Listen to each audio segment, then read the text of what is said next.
premise of dating game show Take Me Out is simple. An eligible man is presented to 30 women, and in successive rounds they find out more about him. If any of the women are still attracted to him after each round, they keep their lights on. Otherwise, they are free to turn them off to indicate that they don't want to go on a date with him after the show. But what about the first impression you create? Your looks. Look at the women's facial expressions throughout this segment.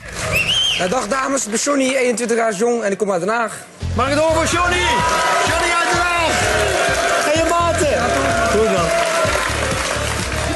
Johnny is een vrolijke jongen en zo is hij het heel basic. Ja, toch qua uiterlijk, heel basic. Het uiterlijk, daar gaat het om, daar mag je hem op beoordelen. Dus hou je het aan of maak je het uit. Een paar seconden bedenktijd en die tijd die gaat nu in.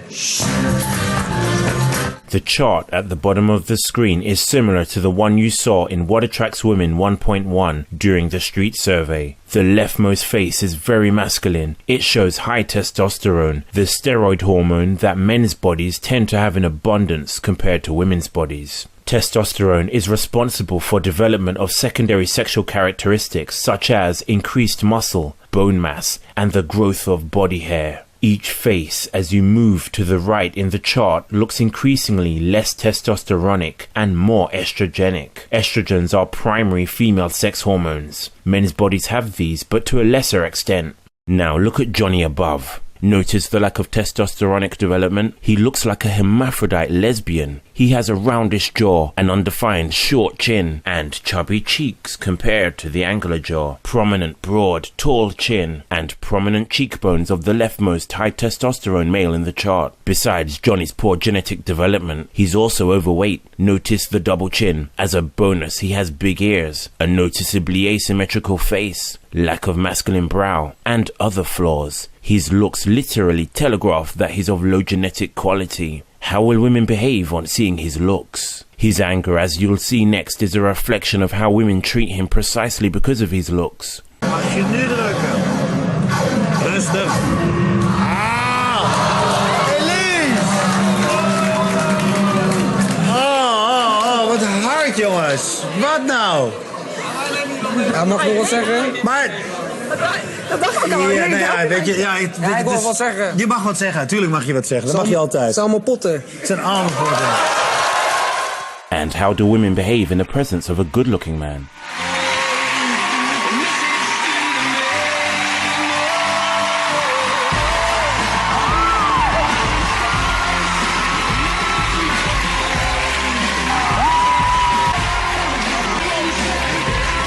I'm David, and I'm from Berkshire. David from Berkshire, girls, are you turned on or turned off? Hello! Oh, 30 lights still on. You're a good-looking little scamp, aren't you? David, you are H-O-T-T-T-T-T-T. Do you know what I like best about you, David? You're obviously a really good-looking boy. Nikki, tell me why your light's still on. I'm struggling to understand why you're single. Why are you single? Blue-pilled guys watching this will say, but this is a TV game show, it's not real. But remember, women won't tell the truth about a man's looks if they fear judgment or repercussions, so all we have to rely on is their behavior. So far, the behavior in this game show coincides with that seen in the dating experiments, and with what Professor Frankel Connor said based on scientific behavioral studies on women. Notice how no women wondered why Johnny was still single. Looks red pill. If you aren't physically attractive to most women, then by definition you are physically unattractive, but not necessarily ugly. Note, to be physically attractive, you actually have to attract highly sought after women consistently and frequently, relying mostly on your looks. Feeling attractive isn't the same thing, nor does it produce the same results. How many attractive young women call you handsome each week? Can you imagine a woman treating an average looking guy like this? Okay, Max, you are one handsome guy. Whoa. Whew. For 200, the childhood prank known as a wet willie involves putting a wet finger in someone's what? Anywhere you want to put it, Max. All right. Ear? Would it suffice if I just gave you one? Would that suffice? She said put it in her mouth. Yeah, I mean her motherfucking mouth. That's my final answer.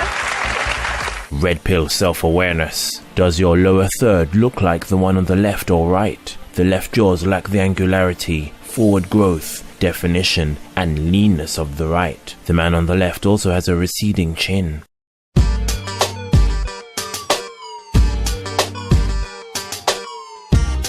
Dating in the Dark is a dating show in which men and women have a series of dates in the dark to see if they have any chemistry without looks being a factor. Then comes the light reveal, in which they get to see each other. After that, they can either continue to date the other person or walk away. Will they find true love based on personality alone? Often, even when there is chemistry, a woman learning that the man she's been dating is not good looking is a deal breaker. If they have this great personality, you're just going to hope that they have that great looks to match. Kids too. I think they look good. There was definitely some chemistry there. We had great connection when we talked. Like everything seemed right, but I have no idea what I just kissed in there. I hope to God that when I was revealed, I don't have this guy that looks like Shrek. There's chemistry between me and Matt. While his personality created chemistry, the only chemical reaction that his looks created was vaginal dehumidification. Looks red pill.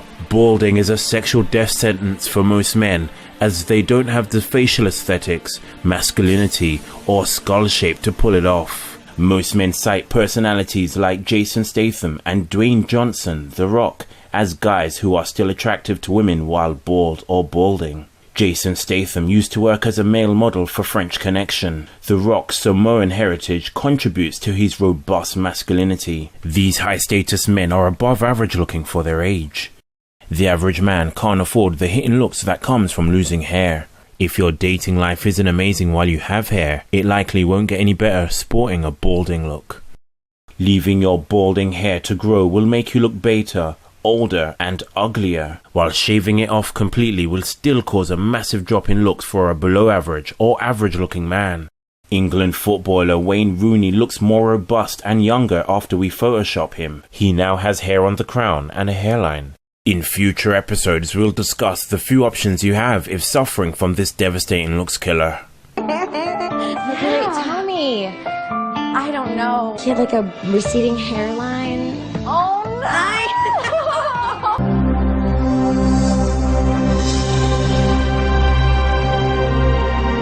He's not like a bad looking guy. He's just not, the charming, good looks, dashing Prince Charming. Yeah. Looks red pill. More and more in the West, even being an average looking guy doesn't cut it anymore because for a woman, lots more attractive options are only a dating app swipe, online dating click, or bar visit away, and she doesn't even have to make the first move.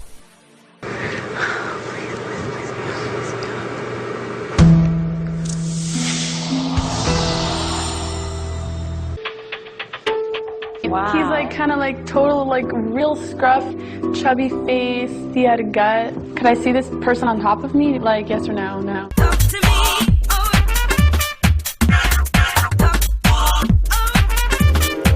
The pickup art community teaches that women aren't so much attracted by looks, and that men can attract women by learning behaviors that show confidence, dominance, and personality. This is called game. Although there is some truth to pickup art, much of it is based on erroneous theories. Master pickup artists or dating coaches purport to teach their students how to get sex and dates via various seduction routines and flirty methods. Here are some blue-pilled lies from dating coach Savoy. Do your looks matter?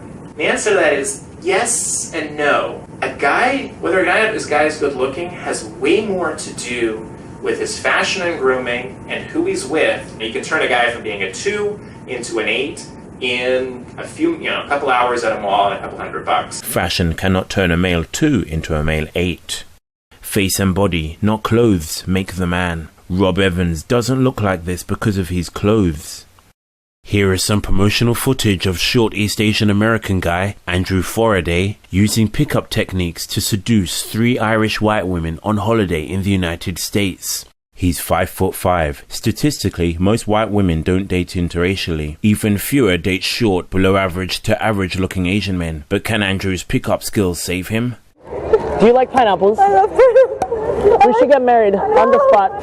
Right here. No, I can't. No, I can't. Even knowing that he's joking, her instincts kick in.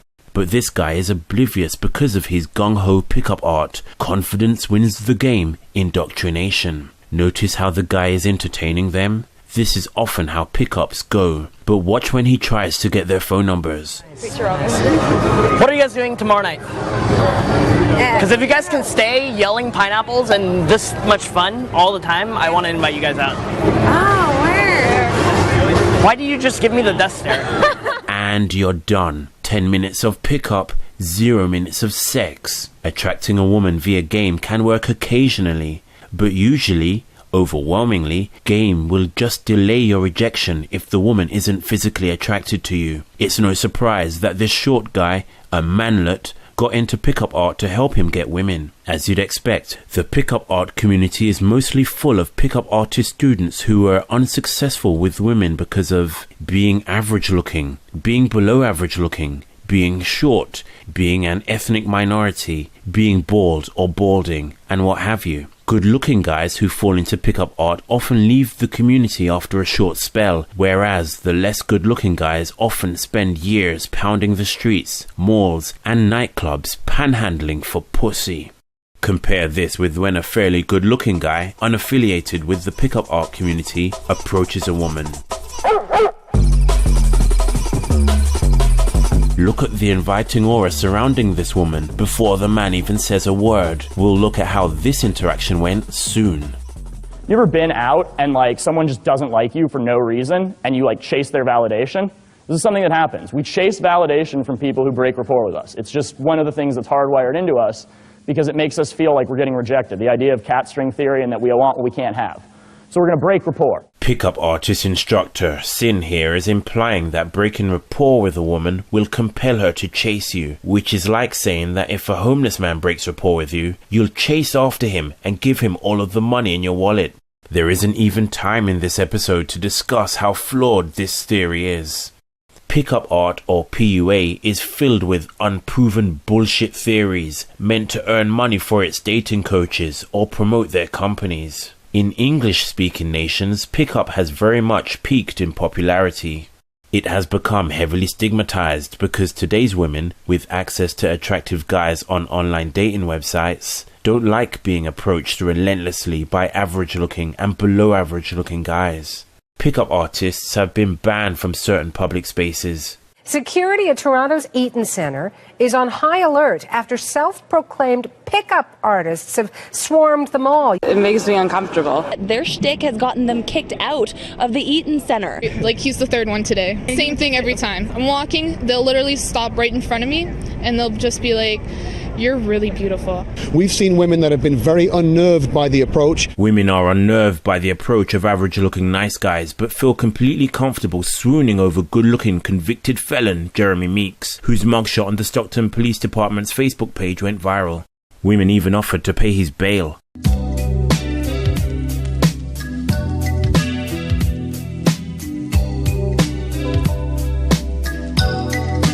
Why is dating tougher for men nowadays? In the past, before feminism, women weren't expected, able, or in many cases allowed to work. Most jobs involved heavy lifting, digging, or pulling. Real dirty work. Men's work. Women were expected to find a good husband to settle down with, even if he wasn't that physically attractive. A husband that could provide for her and her offspring, and manage the finances. Women dated up in terms of resources, money, and status. That is, they married men with more resources, money, and social status than they had. A sort of money and status hypergamy. Men could often date up in terms of looks because women needed that financial support and lacked status. That is, they could sometimes marry women more physically attractive than themselves. A sort of looks hypergamy. This trade-off kept male and female couples dependent on each other for centuries. But as women gained more rights and society became more feminized, women could secure their own resources. Women entered the office where no heavy lifting was required. There was less societal expectation for them to settle down and stay with a good provider. Women no longer needed to rely on a husband's resources and status. So women became free to be choosy about the type of guys that they went for. They were able to date and marry men purely on physical attractiveness. The trade-off or balance was upset. What's more, the male testosterone-fueled sex drive is much more powerful than that of a female. Men being far more driven to get sex than women were to dish it out created a buyer's market for women that's felt even harder nowadays. Men bring an overabundance in demand, meaning that women can be as stingy as they like with the supply. A sex and psychology blog noted that whoever gets approached is put in a position of power, so is pickier. The average woman is constantly being offered sex and dates, so will naturally only consider the most appealing among her choices. But what will influence her choices?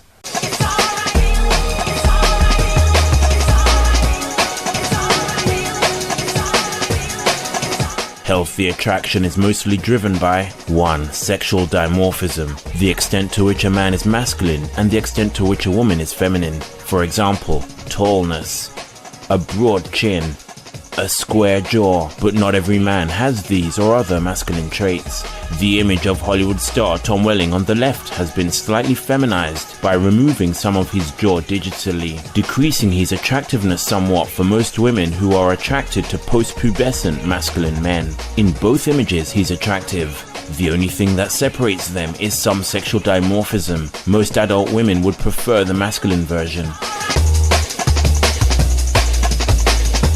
Most men find femininity attractive. For example, short height, neoteny, that's looking young, an hourglass hip-to-waist ratio. Rumor Willis has a massive jaw that would be better suited to a man's face. By removing some of it digitally, she becomes more feminine, more attractive. Nothing else about her face has been altered in the photoshopped image on the right. 2. Indicators of youth and fertility, which is why women tend to prefer full heads of hair in men, why men prefer firm breasts in women, and why men and women prefer smooth, wrinkle-free skin. 3. Health indicators, which is why we tend not to find blemishes, excessive body fat, or deformities attractive.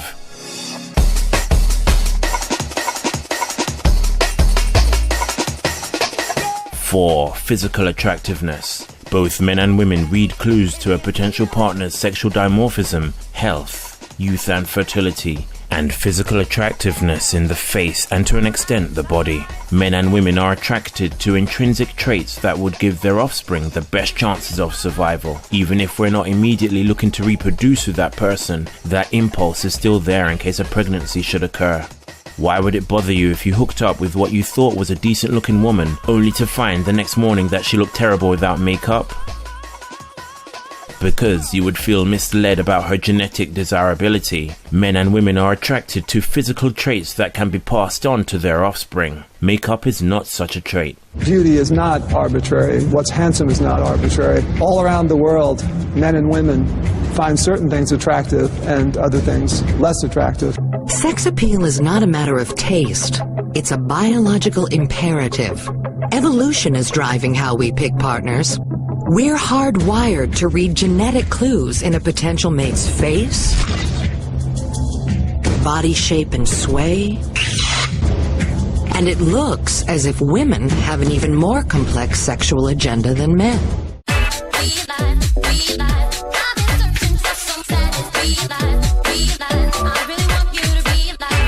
Realize that your dating life is correct.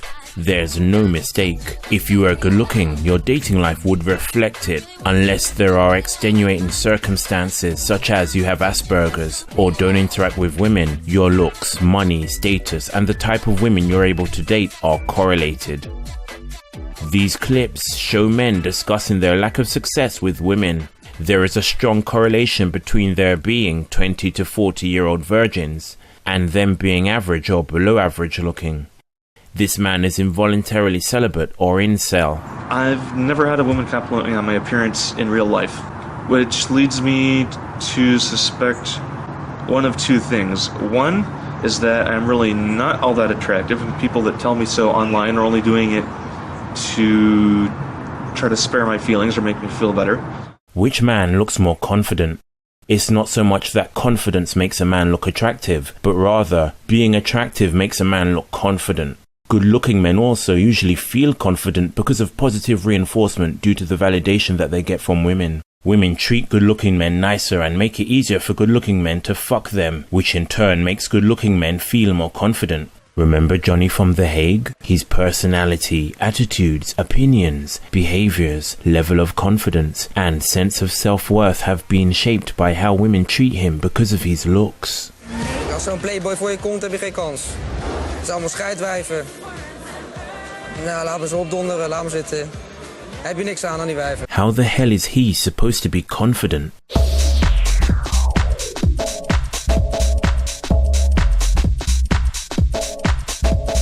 Most women are attracted to men as tall as they are or taller. Some women, like this one, will rule men out on height alone. Hollywood's Taylor Lautner got obliterated in the comments on this picture. OMG met Taylor Lautner. OMG. Not okay. He's so little, what the heck, huh? His height completely killed it. Wow, this is kinda sad. OMG, how does that even happen? I'm 5 foot. This is Stu, and Rob, who's 5'3", and David, 5'6". We recruited a few taller men and put them in lineups behind a two-way mirror. Then we invited groups of women to choose a date. Since doctors are hot, we gave Rob an MD. The lady's choice? Andrew. I would say Matt, I think. No, Rob. We upped the ante and told the women that besides being a doctor, he was also a best-selling author and champion skier who just built his own ski house. Does that affect your choices? He's still short.